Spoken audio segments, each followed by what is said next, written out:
Four Nights of the Apocalypse chapter 229 is officially out, and this gives us more so the pivotal point of the fight against CATH, the fate of Elizabeth basically being pretty much determined, and we also get our first look at the four knights on their solo quest to find Merlin and Arthur. So this chapter is very action-packed, and I'm not gonna lie, I really enjoyed it with some really good pieces of art, and some nice dynamic action sequences showcasing the full extent of what CATH is currently capable of, at least offensively, with Chaos, as we see basically the Sins that are practically immortal trying to take him down, and it goes about as well as you would expect it to. But the chapter does take a turn that I'm curious to see how it's going to resolve going forward.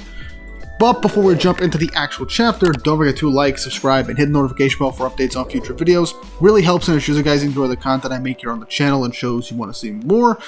Also, if you want to see more of me, I got a second channel called GW Comics where I talk about comic books, right now very DC or more so absolute DC focused, with some other stuff that's going to be sprinkled in here and there. But Absolute DC has been freaking phenomenal, so I'm probably just going to talk about more about the stuff over there. But it's a passion project of mine, so if you can go and check it out whenever you get the chance, link to that will be in the description and in the title card. Now with that out of the way, let's jump right into the chapter, with Four Nights of the Apocalypse chapter 229, titled The Love Letter.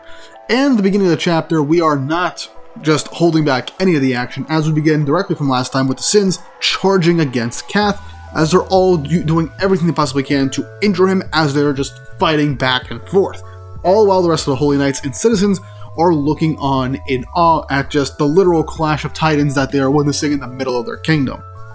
Personally, I would have liked the top panel of the Sins fighting CATH being like a full double page, just to showcase the sheer scale of what's going on. But still, the fact we got a decent amount of detail in that small panel is still pretty damn cool. Either way, we actually cut away from the Sins really quickly, as we cut to what seems like the inside of Camelot on the edge of a valley, as we cut to the four knights. The first time we're seeing them in a while, and I like the little detail that Lancelot is just transformed into Sin to kind of lead the way while Gawain is second in line, just hovering over everybody else. Really nice to see, and it also shows that they are well on their way to finding Merlin, though I do hope that when we do eventually get a full cut back to the four knights, we do end up seeing them face some sort of challenges and confrontation leading up to Merlin and seeing more of the realm of Camelot that perhaps CATH didn't have fully under his control, especially now that he's gone. But we get the back of Tristan, who is still holding on to the dragon-handled sword, so it shows that Percival no longer has, possession over it now that he's got his own brand new spanking sword. But I guess Tristan doing that to kind of take on the role of his father and holding on to a very important artifact. But we get the Tristan's back as we basically get Elizabeth's inner monologue, as she says, "Tristan, I wish I could have held you close one more time and watch you walk down the aisle with Isolde. But instead of that, I will watch over all of you for all time." And instead that Tristan looks back as something feels off to him, with Percival recognizing it. Tristan says it's probably nothing, but he just felt like he heard his mother's voice, as you get a double-page spread with the title drop of the chapter, showcasing another full image of Elizabeth in her supreme deity form, and again, knocked it out of the park with how great this design looks. Like, I do think this is probably the most beautiful she's actually looked in this entire series at this point. It also makes me feel like he probably had the design like locked away somewhere else, but had no real way of utilizing it, and now he finally is using it now, because I do feel like this should have happened in the mainline 7 Deadly Sins story, if not the Cursed by Light movie with Elizabeth actually fighting her own mother. But it is what it is. Either way, we get that big double-page spread of Elizabeth as we cut back to the Sins fighting CATH. Seemingly, CATH destroys the heads of Meliodas, Deanne, and King, but they are instantly healed again, with thankfully Meliodas still in assault mode, just going hog wild as he just slashes right through CATH with, I assume, his Godslayer slash, with Elizabeth still narrating in her head, saying to Meliodas, "The long days I spent with you were pure happiness itself. Even though the curse placed on us by your father and my mother put us both through such strife. But it's strange. Looking back, I miss all of those moments so terribly.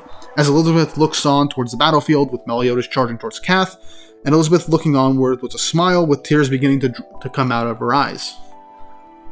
And the narration continues as we continuously see Meliodas and the Sins face off against CATH in a massive struggle.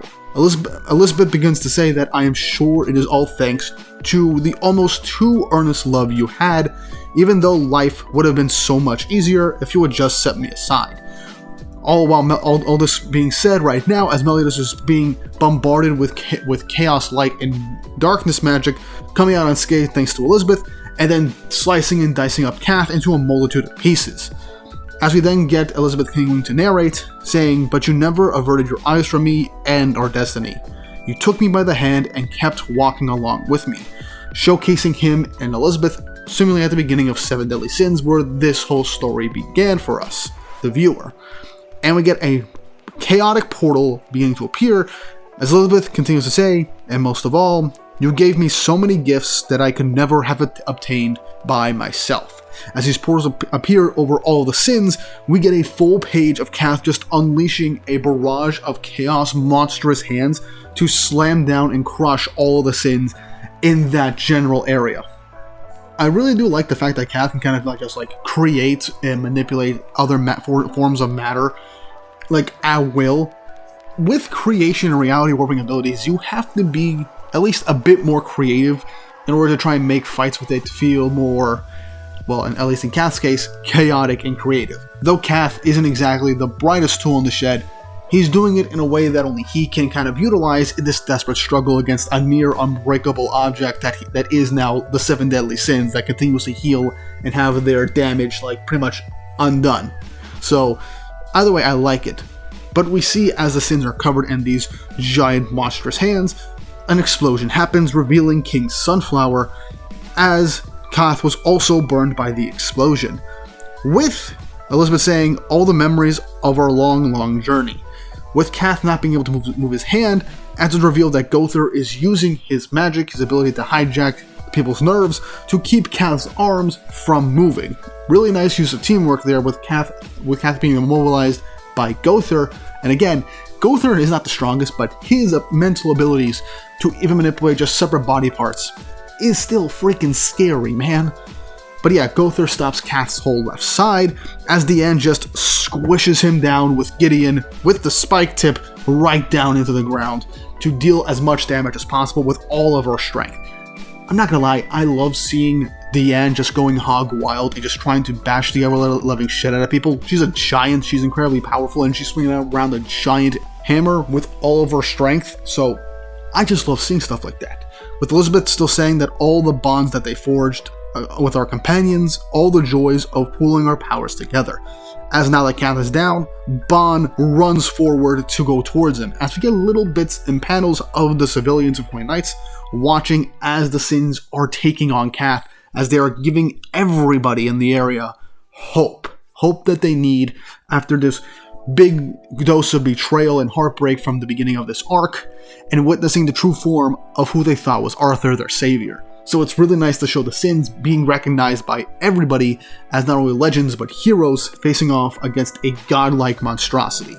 With Elizabeth still saying that all the courage needed to stand tall for someone even when alone, referring to how the Sins continuously support each other and are there for one another no matter what, as Bon also just completely destroys CATH's head with, I assume, another Hunter Fest, just completely turning him into a boatload of pieces, as Balin says, wait, we can actually win this now. CATH begins to regenerate again from the smallest bits, but he basically realizes that he can't rebuild himself in time, as he's then completely destroyed by a whole bunch of what I assume is Meliodas' Trillion Dark Attack, just turning him into Swiss cheese, completely eviscerating him faster than he can regenerate. With Elizabeth still saying that all the shining love that you constantly provided, and finally, that beloved son of ours.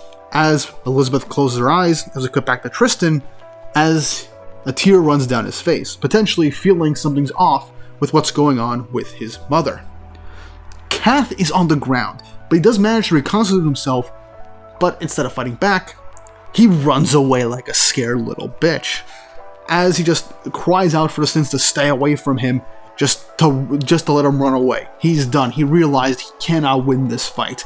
The sins are too strong, and Elizabeth basically made them invulnerable. He cannot win, even with the amount of chaos power that he has in his disposal. He is clearly outmatched at this point. And I'm not gonna lie, it's satisfying seeing CATH continuously being brought down to earth and humbled to see, yeah, you might have this near invincible reality warping power, but he doesn't have the full extent of it, and he's facing off against characters that have killed literal gods at this point. He's not the surprise act that he was during the Chaos arc at the end of the original 7 Deadly Sins. He is predictable now, and they are in a much better position than they were last time they fought, and that sense of catharsis is just oh so sweet to see. But as CATH is trying to run away, obviously the Sins aren't gonna let him. Meliodas flies towards him with Elizabeth still narrating, saying that she feels lonely having to depart like this, but I do not have any sadness. Inside of my heart, after all, you are all always next to me. As this is basically full-on confirmation that the supreme deity powers that she has acquired is in fact being created by burning through her own life force, confirming that she's doing exactly what Escanor did when they fought the Demon King in the previous series. So that is, honestly, I kind of like this better than her having to go to the Celestial Realm, because this shows actual sacrifice and actual stakes and consequences for a literal Deus Ex Machina ability. But something interesting does in fact happen. CATH, while running away, tries to launch another attack at the Sins. Meliodas gets cut by it, but this time, unlike the previous attacks, blood is actually drawn, which catches CATH's eye.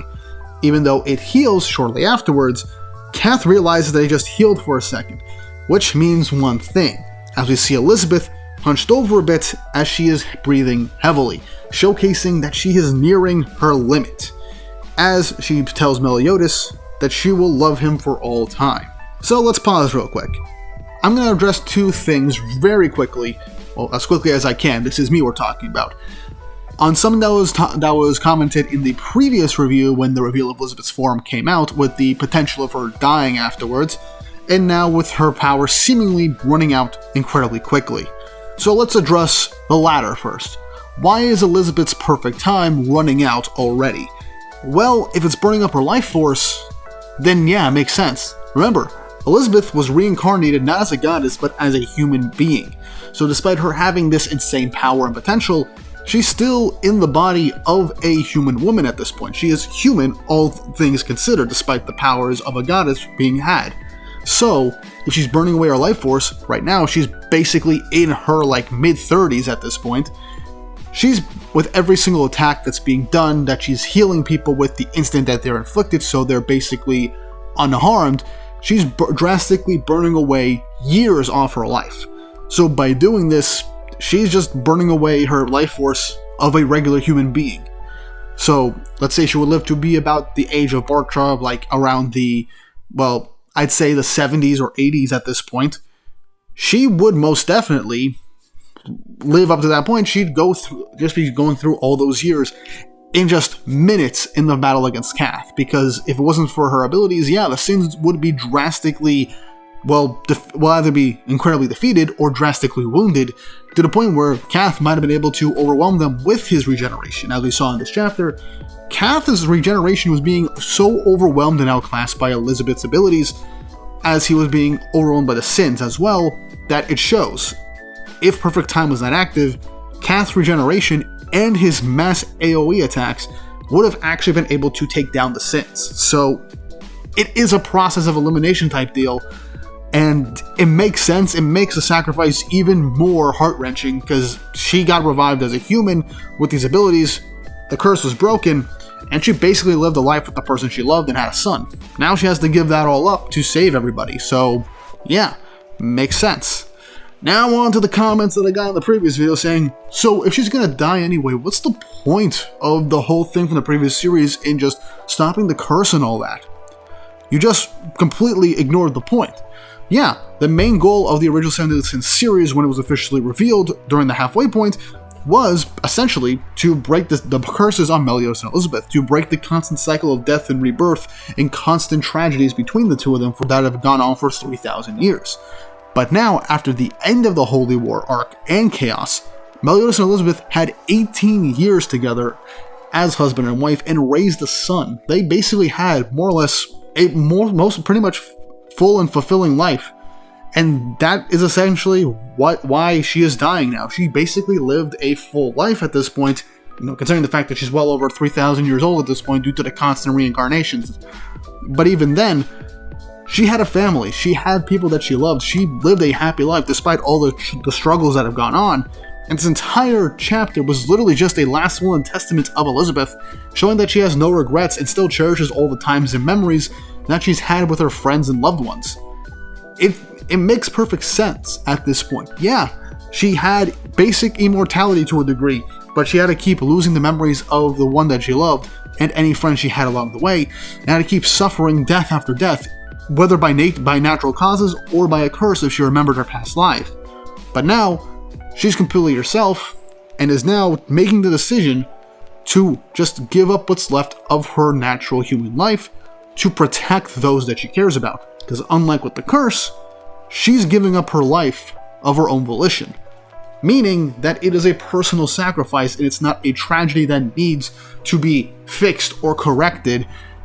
So I do think it legitimately makes sense and is unfortunately, or in this case, in some people fortunately, a bittersweet and heart-wrenching conclusion to a character that I've actually grown to enjoy from the latter parts of Seven Deadly Sins going into now. And the fact that she goes out on such a high at this point is honestly great, even though that this signifies that things are going to go bad for the Sins, because Elizabeth cannot last this long. So yeah, I hope that makes sense to you guys, and I hope that kind of addresses your concerns, because yeah, the previous series' main goal was to break her free from that curse, but she lived basically a full life since then, and she's ready to give up what's left to protect the life that she had built up with everybody else. So it makes complete and total sense. You can be upset about it, that doesn't make it, well, weird or makes no sense. But anyway, back to the chapter. Elizabeth is revealed to be exhausted, and CATH realizes this. Meliodas is going toward to try and finish off CATH, saying that he'll never let him have his way with Britannia. But CATH then announces for all the chaos that was housed within him to become the strongest shield to protect him, as now all the chaos beasts that were surrounding the kingdom previously are now being reconstituted and forming back into him, much to the Sin's shock, wondering what's going on. And CATH has finally brought out his final last-ditch desperate gambit, as he's making this an endurance test against him and the Sins. As the final page reveals, CATH turned himself into a giant head of himself with a little bit of that tiny little version of himself when he was first introduced on the nose, as a giant, well, shield type thing, a giant near indestructible bubble of chaos, as now he proclaims proudly, "Will you destroy my perfect guard first, or will your perfect time run out instead?" As the chapter ends with Meliodas looking on towards a giant CATH head that is encasing his core. And that's how the chapter ends. Honestly, this is the section that I'm like, this could be something interesting depending on how this goes. But now it's going to be either Elizabeth stops perfect time, she'll still live, but a much shorter lifespan. But once that happens, CATH will immediately use all the chaos that he's now reconstituted within himself, including from the Four Perils earlier, to completely do a big AoE attack against the Sins, who are all in one spot at this point. So that could happen. Or CATH's guard will last long enough for Elizabeth to burn through her life, since her healing powers were slowing down, as we saw in this chapter, and then once that runs out, CATH will also do an AoE attack, or will do something so he can run away with his tail between his legs, leaving the Sins there not fully dead or defeated, but Elizabeth will be dead in the process, so that'll be something that'll occur. Or some third option will happen that will lead to CATH getting the win, at least to a small degree, not killing all the Sins, but at least a few of them. Or maybe even Bond, like in the future vision, but Lance is away, so that vision definitely isn't occurring, at least to this degree. Something definitely changed in Guinevere's future prediction.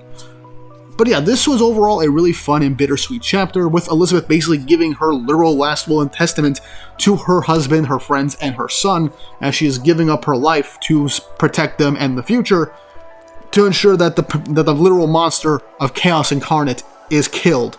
So that was probably one of the reasons why I like this chapter so much. Gave us a bit more into Elizabeth's psyche as she replays all the stuff from her life, and just doesn't hate or regret anything from it, despite having gone through a lot of hardship, and it makes sense for her character. And it's a real shame that this is basically going to be her death song, and what a way to go. I'm not gonna lie. If she's gonna go out, she's gonna go out protecting the people she loves, and probably being one of the strongest healers in any manga at this point. So I'm happy with it if this does happen. Though, let me know in the comments below how you feel about this, but also how do you feel about CATH basically trying to do a battle of attrition against the Sins, trying to see if they can break through his perfect shield until Elizabeth's power runs out. At least before then. I don't know. This does feel like Nakba did write himself into a corner for CATH, but could lead into something interesting, potentially, if it's done well. I got no clue, and I don't have anything in mind right now as to how this will play out, but who knows, I might have some idea, or maybe you guys will have some idea on what's going on. But either way, let me know in the comment section down below. Hope you guys enjoyed the video. Don't forget to like, subscribe, hype up the video to boost us in the algorithm. Shows you enjoy what I make here on the channel, and shows you want to see more. We're really reaching the end point of this confrontation right now, and I'm excited to see what happens next, while I'm also being cautious about how things could progress and going forward. But I hope you guys enjoyed the video, and I hope you all have an awesome day.